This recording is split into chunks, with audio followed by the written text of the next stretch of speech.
کل میں نے بتایا تھا اللہ کے نبی نے جب جنت میں جھانک کر دیکھا تو جنت میں سب سے زیادہ غریب فقیر اور مسکینوں کو دیکھا، اور جہنم میں جھانک کر دیکھا تو سب سے زیادہ عورتوں کو دیکھا۔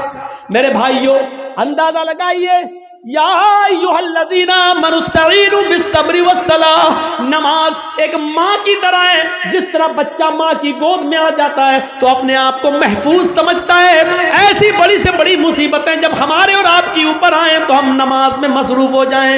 یقین نہیں آتا تو سنو، ابراہیم علیہ السلام اپنی بیوی سارہ کے ساتھ، سارہ ہاجرہ تو دوسری ہیں، سارہ پہلے تھی، پہلی بیوی کون ہے؟ سارہ۔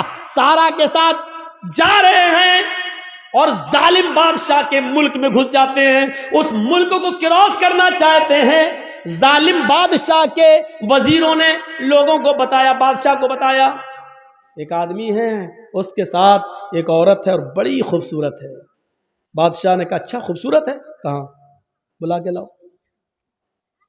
ابراہیم و سارہ بلا کر لائے گئے۔ بادشاہ نے پوچھا یہ تمہاری کون ہے؟ ابراہیم علیہ السلام نے فرمایا یہ میری بہن ہے۔ ابراہیم علیہ السلام نے یہ سن رکھا تھا کہ اس بادشاہ کو اگر یہ کہہ دیا جائے کہ یہ میری بہن ہے تو بھائی کے ساتھ جب بہن کو دیکھتا ہے تو وہ پھر ہاتھ نہیں لگاتا ہے، چھوڑ دیتا ہے۔ تو کہہ دیا کہ بہن ہے، یہ جھوٹ نہیں تھا۔ ابراہیم علیہ السلام نے جب یہ کہا کہ یہ میری بہن ہے تو اس حیثیت سے کہا کہ ساری دنیا کے مسلمان آپس میں بھائی ہیں اور ساری دنیا کی عورتیں بہن ہیں۔ ایمانی رشتے سے ان کو اپنا بہن دل میں نیت کی تھی، ایمانی رشتے سے تو سبھی بہن ہیں، ہر کوئی ایک دوسرے کا بھائی، ایک دوسرے کی بہن ہے۔ لیکن چونکہ خوبصورت اتنی تھی حضرت سارہ کہ بہن کہنے کے باوجود بھی اس کی نیت خراب رہی۔ اس نے کہا ان کو کہیں لے جاؤ اور سارہ کو ذرا ہمارے دربار میں لے کے آؤ۔ ابراہیم علیہ السلام اپنی بیوی سے کہتے ہیں جاؤ۔ ابراہیم علیہ السلام کو ایک جگہ روک دیا جاتا ہے، سارہ کو اکیلے لے جایا جا رہا ہے، اور جب بادشاہ کی خلوت میں، بادشاہ کی تنہائی میں سارہ کو کر دیا جاتا ہے تو بادشاہ نے سارہ نے دعا مانگی، الہ العالمین میں اپنے شوہر ابراہیم کی امانت ہوں اور آج تک میں نے تیرے دین کی کبھی مخالفت نہیں کی ہے، اے اللہ اس ظالم بادشاہ سے میری عزت و آبرو کی حفاظت فرما۔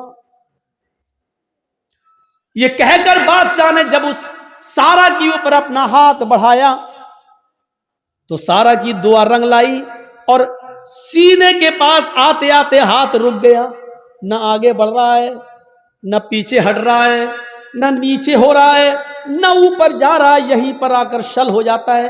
جیسے یہ سارہ علیہ السلام ہے اور یہ ان کے سینے کا حصہ ہے، ایسے اس پہ پکڑ کے ہاتھ مارا، یہ بس یہاں پر رک گیا، اب نہ آگے بڑھ رہا، نہ پیچھے ہٹ رہا، نہ ادھر ہو رہا، نہ ادھر ہو رہا۔ چیخ کر کہتا ہے سارہ تیرے پاس کوئی خدائی طاقت ہے جو میرے ہاتھ کو مضبوطی کے ساتھ پکڑے ہوئے ہے، اللہ سے دعا کر، میں وعدہ کرتا ہوں کہ میں تجھے ہاتھ نہیں لگاؤں گا۔ حضرت سارہ نے دعا کی اور بادشاہ کا ہاتھ صحیح ہو گیا۔ پھر نیت خراب ہو گئی اس کی، پتہ نہیں، ہو سکتا ہے آٹومیٹک ہو گیا ہو۔ اس نے دوبارہ ہاتھ بڑھایا تو دوبارہ پھر ہاتھ وہیں پر رک گیا، حضرت سارہ کے تھوڑا پاس۔ شل ہو گیا، نہ آگے نہ پیچھے، نہ دائیں نہ بائیں۔ اے سارہ ایک بار اور دعا کر دے، اس کے بعد ہم تجھے کبھی ہاتھ نہیں لگائیں گے، میں چھوڑ دوں گا۔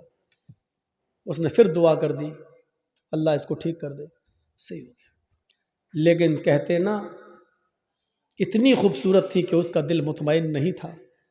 تیسری مرتبہ اس نے پھر بد عہدی کی اور پھر ہاتھ بڑھایا، پھر ہاتھ سب شل پڑ گیا، آگے نہیں بڑھا۔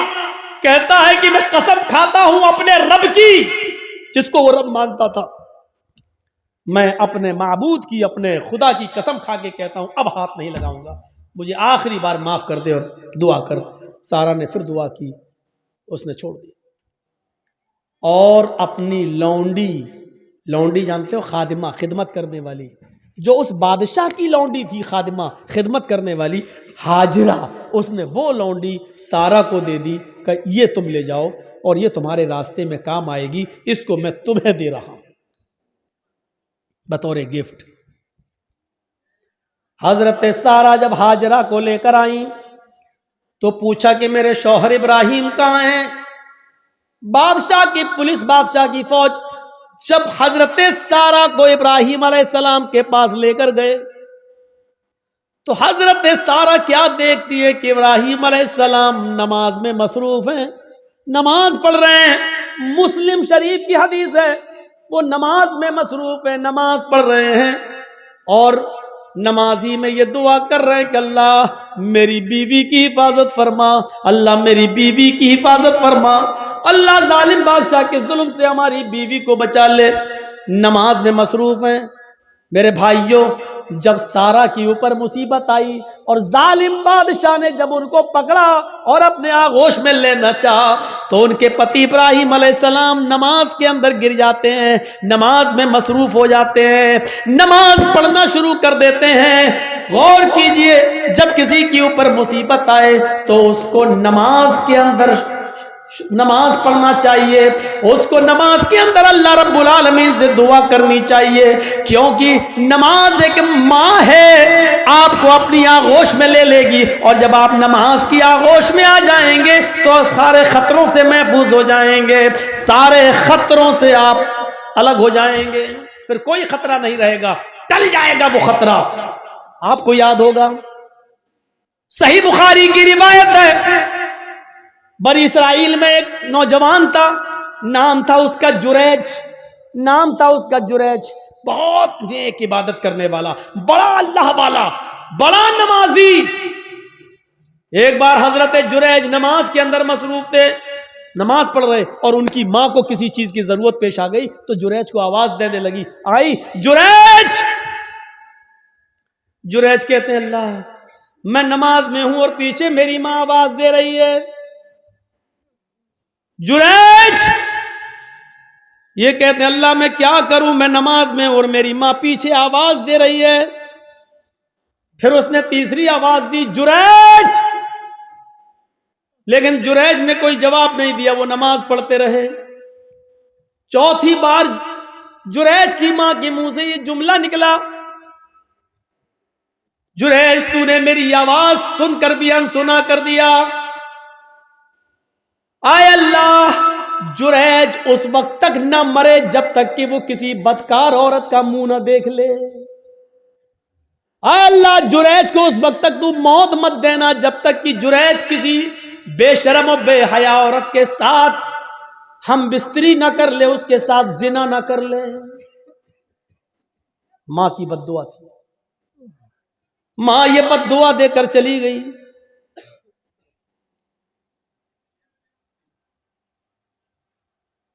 پھر کیا ہوتا ہے، 2-4-5 دن کے بعد ایک عورت جریج کے معبد میں جہاں وہ عبادت کرتے تھے اسی میں حجرہ تھا، اسی حجرے میں خوبصورت عورت آتی ہے اور جریج سے کہتی ہے جریج ادنو منی، آؤ میرے قریب آؤ اور مجھ سے زنا کرو. جریج نے کہا اللہ کی پناہ میں ایسا غلط کام نہیں کر سکتا، میں اللہ کا نیک بندہ ہوں، اس کی عبادت میں اپنی زندگی گزار رہا ہوں، چلو جاؤ یہاں سے ہٹو، یہ غلط کام مجھ سے نہیں ہوگا. جریج نے اس عورت کو بھگا دیا. وہ عورت پریشان تھی، سیدھے جنگل میں جاتی ہے اور وہاں بکریاں چرانے والے ایک چرواہے کے ساتھ وہ زنا کر لیتی ہے، شکار ہو جاتی ہے زنا کا. 9 مہینے 10 مہینے گزر جاتے ہیں. 9 مہینے کے بعد اس عورت کے بچہ پیدا ہوتا ہے، حمل ٹھہر گیا تھا. 9 مہینے کے بعد جب بچہ پیدا ہوا تو اس چرواہے کا تو پتہ ہی نہیں کہ وہ کہاں کا رہنے والا تھا، کہاں چلا گیا، اور نہ یہ عورت اس کو پہچانتی تھی. بس جنون تھا اس کو کسی سے ملنے کا، مل لیا. وہ یہ جریج نہیں ملا تو جنگل کے چرواہے کے پاس چلی گئی، لیکن چرواہے کا پتہ نہیں. 9 مہینے سے اس کے گھر میں جب بچہ پیدا ہوتا ہے تو پورے گاؤں والے اس پر بھل پڑے، ہے تیری شادی نہیں ہوئی، بچہ کہاں سے آیا. جب اس کو زیادہ پریشان کیا گیا اور گمبھیرتا سے اس بات کو لی گئی کہ پورا سماج بدنام ہو جائے گا، بتا پہلے یہ بچہ کس کا ہے، تو اس عورت نے جریج کا نام لے دیا.